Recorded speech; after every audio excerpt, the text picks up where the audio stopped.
Assalamualaikum warahmatullahi wabarakatuh.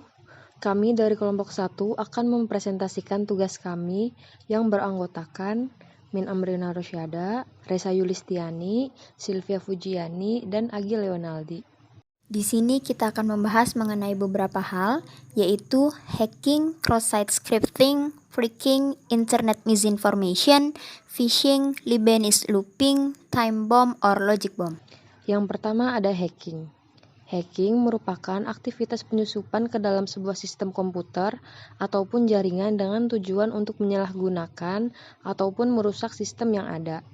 Ilustrasi atau contoh kasusnya, seorang hacker asal Rusia bernama Vladimir Lenin mengakses sistem milik Citibank pada tahun 1995 dan berhasil menggondol uang sebanyak 10 juta dolar.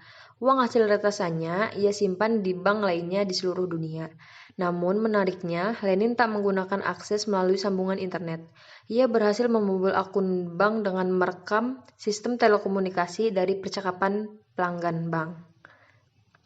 Lalu ada analisis fraud triangle. Yang pertama ada tekanan. Penyalahgunaan kekuasaan pada pekerjaannya sebagai operator sistem kepala di sebuah perusahaan perangkat lunak Rusia dan menemukan cara untuk menyiasati sistem keamanan Citibank. Yang kedua ada peluang, lemahnya pengendalian internal pada sistem Citibank. Yang ketiga ada pembenaran. Lenin tidak menggunakan akses melalui sambungan internet. Selanjutnya ada cross-site scripting.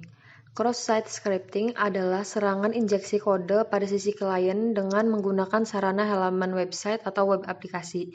Peretas akan mengeksekusi skrip berbahaya di browser korban dengan cara memasukkan kode berbahaya ke halaman web atau web aplikasi yang sah. Contoh kasusnya, anggap sebuah penyedia layanan message board A memiliki kelemahan cross-site scripting. Web tersebut juga menghasilkan cookie. Cookie tersebut bertujuan agar pengguna dapat membuka jendela browser baru tanpa memasukkan username dan password lagi. B. Mencoba untuk mengeksploitasi kelemahan ini. Meletakkan sebuah link yang mengandung kode yang jahat pada message board tersebut. C. Seorang pengguna tertarik pada link tersebut dan mengenakan link tersebut. Tanpa disadari C, cookie yang terdapat pada komputernya telah dikirimkan ke komputer B. Kini B dapat mengakses message board sebagai C hanya dengan mengganti cookie-nya dengan cookie yang ia dapatkan dari C. Analisis fraud triangle. Yang pertama ada tekanan. C, seorang pengguna yang tertarik untuk menekan link tersebut. Tanpa disadari C, cookie yang terdapat pada komputer telah terkirim ke B, dan kini B dapat mengakses message board sebagai pengguna C hanya dengan mengubah cookie-nya yang ia dapat dari si C. Yang kedua ada peluang, sistem keamanan jaringan yang lemah. Yang ketiga ada pembenaran, si B bisa mengoperasikan sebagai cookie si C karena si C telah mengklik link XSS yang tidak diketahui si C. Selanjutnya ada phishing. Phishing menyerang sistem telepon untuk mendapatkan akses saluran telepon secara gratis untuk mengirimkan virus dan mengakses, mencuri, dan menghancurkan data.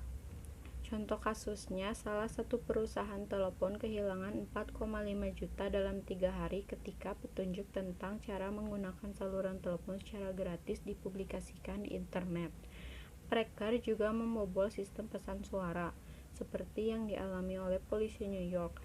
Cracker mengubah sapaan pesan suara yang mengatakan bahwa polisi New York sedang minum kopi dan makan donat sehingga terlalu sibuk untuk menjawab telepon dan untuk menelepon 119 bukan 911 dalam keadaan darurat.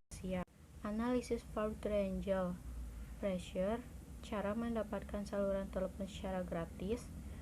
Rasionalisnya, POIP perusahaan telepon kecil masuk ke dalam POIP yang lebih besar untuk membajak panggilan, mengalihkan panggilan ke pusat mereka, dan meminta penelepon untuk mengidentifikasi diri dengan membocorkan informasi rahasia. Opportunity-nya, dengan adanya petunjuk tentang cara menggunakan saluran telepon secara gratis di internet menyebabkan kecurangan itu terjadi. Lalu selanjutnya ada internet misinformation. Internet misinformation menggunakan internet untuk menyebarkan informasi palsu atau menyesatkan. Contoh kasusnya, McDonald menghabiskan 7 tahun melawan tuduhan palsu pada website. Setelah 313 hari kesaksian dan menghabiskan biaya $16 juta, McDonald menang dan dianugerahi $94.000. Sebuah website mengejek putusan yang disebut kampanye tak terbendung dan mendirikan toko dengan nama baru. Analisis fraud triangle-nya, pressure, menyebarkan tuduhan palsu, rasionalis. Pelaku informasi palsu tersebut telah merugikan salah satu nama website dengan jumlah uang yang cukup besar, yaitu McDonald.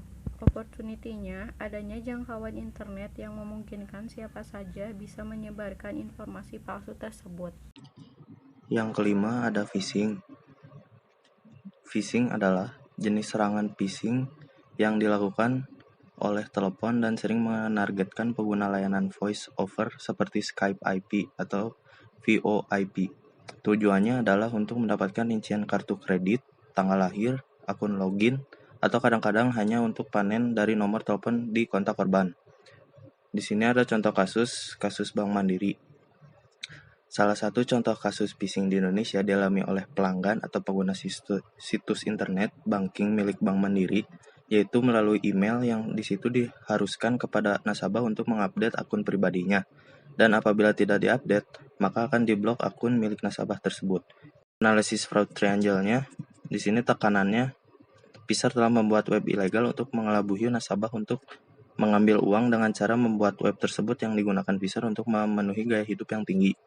Di peluangnya, kontrol dari Bank Mandiri masih lemah, mudahnya pelaku untuk membuat web ilegal.